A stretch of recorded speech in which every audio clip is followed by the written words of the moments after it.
Your authenticity is your power, and not just in a feel good Instagram caption kind of way. It is your foundation, your compass, and your ultimate source of confidence in a world constantly telling you to be someone else. We live in a time where fitting in often feels more important than standing out, where filters are more acceptable than flaws, and where likes can feel more validating than self-acceptance.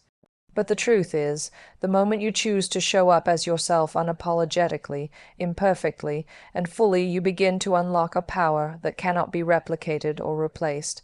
I've learned this the hard way. Early in my career, I felt the pressure to mold myself to be more Western, more polite, less bold, less Indian, less opinionated. I tried to shrink myself into roles that weren't written for women like me. I second-guessed my accent, my skin, my culture, my voice, and the more I tried to fit in, the more invisible I felt, until one day I realized the world doesn't need another copy. It needs someone who dares to be original. It needs you, not the version of you that you think people will accept, but the real you. And when I began owning my story, not hiding from it, everything changed. Authenticity means embracing every part of who you are, your roots, your voice, your experiences, your values. It doesn't mean being perfect or always getting it right. It means showing up as you are and standing in that truth with grace and courage. People can sense realness. They might not always understand it, and some may even resist it, but deep down they respect it. Because it's rare, it's magnetic, and it inspires others to do the same. Inauthenticity might get you short term approval, but it costs you long term peace. You can spend your whole life trying to be what the world wants you to be and still feel like you're not enough. Or you can decide right now that your story matters, that your truth is worthy, that you don't need permission to be who you are. The freedom that comes with that decision is unmatched. It changes how you walk into a room, how you speak your mind, how you build relationships, and how you chase your dreams. I know being real isn't always easy. It means standing your ground when it would be easier to blend in. It means risking rejection, misunderstanding, and criticism, but that's okay, because the people who are meant for you, the real ones, will see you, support you, and celebrate you. And the more you practice authenticity, the stronger and more grounded you become. You stop asking for validation and start offering value. You stop performing and start leading. You don't owe the world a version of yourself that plays small or fits in someone else's box. You owe it to yourself and the people you're meant to impact to be real. Because when you are real, you give others permission to be real too. That is where true connection begins. That is where meaningful success lies. So the next time you're tempted to silence your voice, dull your light, or second, guess your instincts, remember this.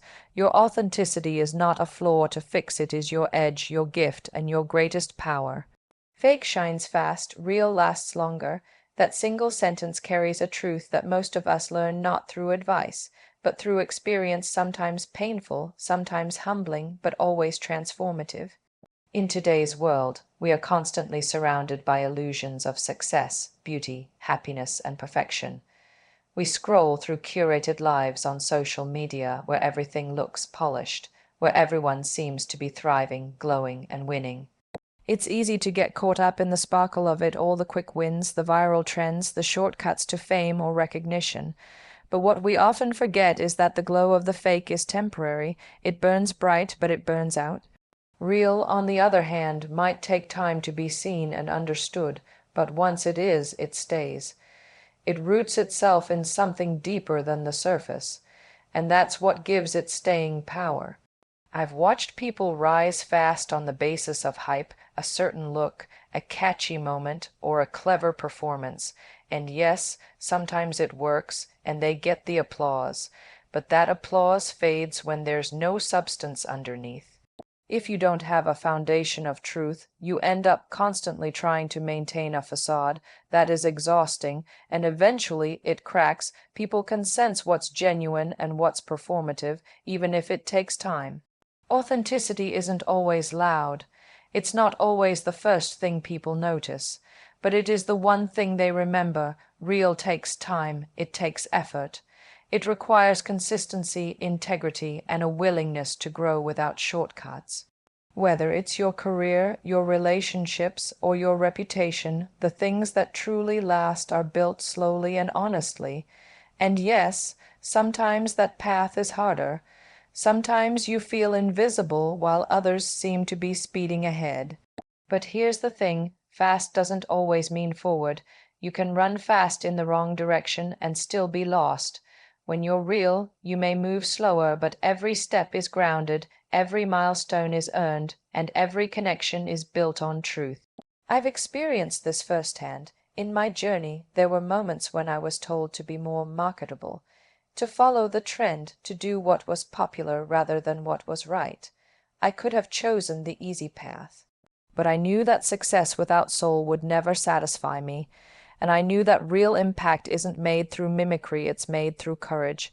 So I stayed true to myself, even when it meant turning down opportunities that didn't align with who I am. It wasn't always easy, but it was always worth it, because today I can stand on a foundation I built with honesty, not illusion. The world may be dazzled by what's flashy, but it's changed by what's real. Realness is not about being raw or unfiltered just for the sake of it. It's about alignment, making sure that what you say, what you do, and who you are all match. When you operate from that place, you don't have to chase validation. You become it. People trust you. They believe you. They remember you not because you were the loudest in the room, but because you were the most genuine. So if you ever feel like you're being overlooked while others seem to be shining brighter, remind yourself of this. Fake shines fast, but real endures. Real builds legacies. Real creates trust. Real leaves a mark that time, trends, and opinions cannot erase. You don't need to sparkle to be valuable. You just need to stand in your truth. That's what lasts. Comparison is the thief of confidence, a quiet thief, one that doesn't kick down the door but slowly creeps in through cracks of doubt. It shows up in subtle ways, in silent scrolls through social media, in measuring your journey against someone else's timeline, in the questions that start with "why not me?" and "what am I missing?" Before you even realize it, you're no longer living your life, you're watching someone else's and judging yours against it. This isn't just a modern-day problem, it's a human one. From the moment we begin to understand the world around us, we're taught to compare. Grades in school, beauty standards in magazines, success stories in media were placed on a track where worth seems to come from being asterisk better than asterisk, rather than asterisk true to asterisk who we are, and the result. We start doubting ourselves not because we're lacking, but because someone else appears to have more, be more, or do more. But here's the truth. Comparison doesn't give you clarity, it clouds your perspective. It doesn't motivate, it drains. It doesn't uplift, it quietly undermines every bit of confidence you've worked to build. I've faced this in many phases of my life. Early on, I was compared to other women, prettier, taller, fairer. Later, it was about talent, fame, success. The industry I work in thrives on comparison, and if I let it, it could have broken me. But here's what I learned. You cannot win a race you were never meant to run. Someone else's beauty does not subtract from yours. Someone else's success is not your failure, and someone else's pace has nothing to do with your path. When you truly understand that, something powerful happens. You begin to focus on asterisk you asterisk. Comparison steals your confidence because it shifts your attention away from your strengths and onto someone else's story. It tells you that what you have isn't enough, even if it was everything you once prayed for. It magnifies your flaws and minimizes your growth, but what it never shows you is the full picture. You're comparing your behind the scenes with someone else's highlight reel, your raw journey with their filtered version. That's not fair to you, and it's not real. Real confidence doesn't come from beating others. It comes from becoming the best version of yourself. That means owning your story, your wins, your wounds, your weirdness, all of it. It means appreciating your progress, even if it's not flashy. It means recognizing that your timeline is sacred, your voice is unique, and your value is not up for debate. When you stop comparing, you start connecting with yourself, with others, and with your purpose. You'll never feel good enough if you're constantly chasing someone else's life. The truth is, there will always be someone with more followers, more money, more recognition. But there will also always be someone who looks at you and wishes they had what asterisk you asterisk have your talent, your resilience, your energy, your heart. You just have to learn to see it for yourself first. Confidence is quiet. It grows in the absence of comparison. It grows when you look in the mirror and say, I am enough as I am right now, and not when I get that job, not when I look a certain way, not when I reach a certain milestone. But now, so if you want your confidence back, stop comparing, look inward, celebrate your growth, your grit, your journey. You are not falling behind. You are exactly where you need to be. And the moment you let go of comparison, you'll realize you've had everything you need all along. Vulnerability is strength, not weakness, though for most of us it doesn't feel that way at first. It feels risky. It feels raw. It feels like exposing too much, opening the door too wide, showing parts of yourself you've been taught to hide. We live in a world that often confuses strength with stoicism, silence, or pretending everything is fine. We're told to stay strong by staying guarded, but real strength, the kind that builds connection, courage, and self-respect, comes from being willing to be seen, even when we're afraid of what people might see. Vulnerability is not about oversharing or collapsing into emotion at every turn. It's about truth. It's about showing up with your full self, especially the parts that don't come with a perfect caption or a shiny finish. It's being brave enough to say, I don't know, or I need help, or I'm struggling. That takes far more courage than pretending you have it all together, because pretending is easy, performing is familiar. But being real, especially when you're hurting or uncertain, is a bold act of self-trust. I've learned this in the most unexpected ways. There have been moments in my life where everything looked perfect on the outside, success, spotlight, applause, but inside I was battling doubts, loneliness, or loss. And the instinct was always the same: put on the face, power through, keep it together. But you know what I found. The more I tried to hide my humanity, the more isolated I felt. And the more I allowed myself to speak honestly, even quietly, even to just one person, the more I felt seen, supported, and free. Vulnerability invites connection. It allows people to not only see you, but relate to you. Nobody connects with perfection. People connect with truth, with shared struggles, with the quiet understanding that we're all navigating our own battles. When you open up, you don't just heal yourself, you give others permission to do the same. You remind them that they're not alone, that strength can look like tears, and that courage often walks hand in hand with fear. We often fear vulnerability because it feels like surrender, but it's not surrender, it's ownership. It's saying, this is my story and I won't run from it. It's facing what hurts without shame. It's admitting mistakes without collapsing into them. And it's understanding that being human isn't something to hide, it's something to honor. There's also a quiet power in choosing vulnerability with intention. It doesn't mean trusting everyone with your deepest truths. It means knowing who has earned the right to hear your story. It means setting boundaries while still being real. It means showing emotion without being defined by it. Vulnerability is not about falling apart. It's about staying open even when it would be easier to close off. Some of the strongest people I know are those who have said, I don't have it all figured out, but I'm still here, still trying. That's strength, not the kind that flexes, not the kind that hides behind bravado, but the kind that bends and still stands, the kind that speaks honestly, even with a trembling voice. So the next time you feel like you have to be strong, by hiding how you feel, ask yourself, what if strength looks different than what you've been taught? What if strength is being real even when it's scary, because it is? And once you embrace that, you'll stop fearing your vulnerability and start seeing it as the superpower it truly is. Protect your energy like it's gold, because it is. In a world full of noise, expectations, and constant demands on your attention, your energy is one of your most valuable and limited resources. It's what fuels your thoughts, your creativity, your presence, and your ability to show up in the world as your full, vibrant self. And yet, too often, we give it away without even realizing it to people who drain us, to situations that don't serve us, to obligations that don't align with who we are or who we want to become. Think of your energy like a bank account. Every interaction, every decision, every thought is either a deposit or a withdrawal. When you're around people who lift you up, when you engage in work that fulfills you, when you take care of your body and mind, you make deposits. But when you force yourself to tolerate toxic relationships, stay in draining environments, or constantly put others' needs before your own, the balance starts to drop.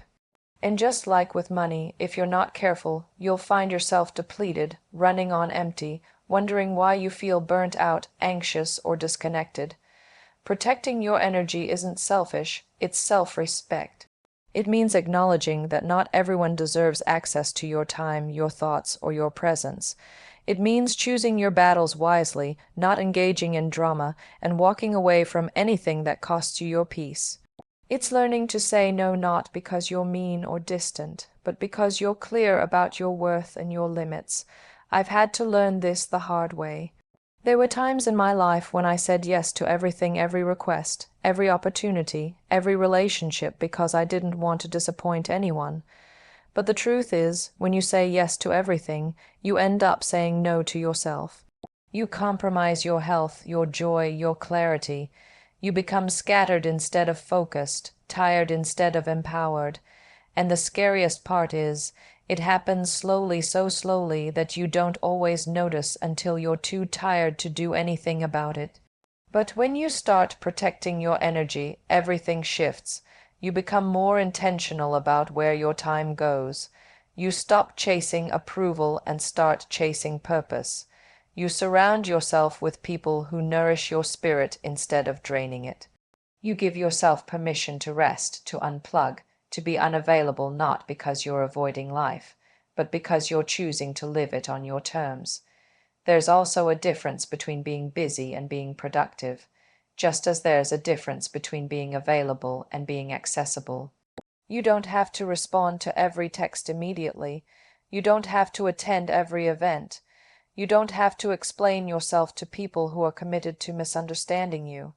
Energy protection means you set the tone for how others treat you because you've already decided how you're going to treat yourself.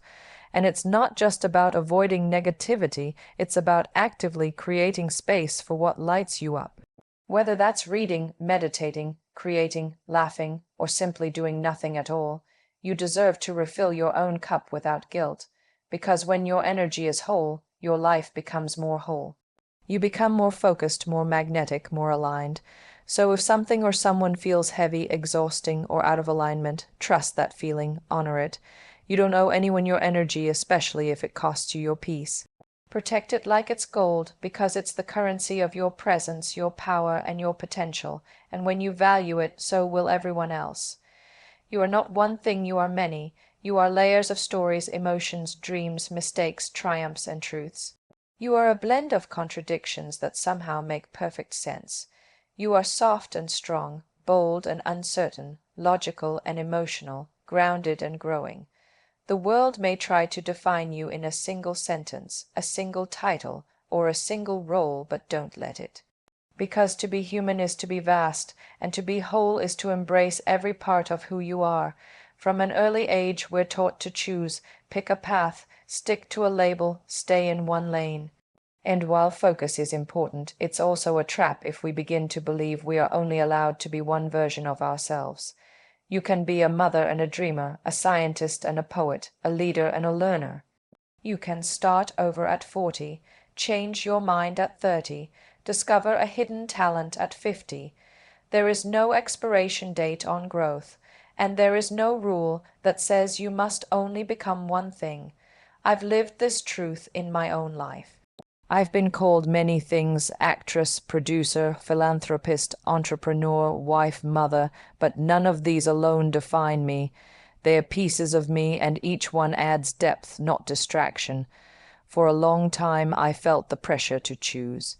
To be one thing at a time, but over time I realized that I didn't have to shrink myself into other people's comfort zones.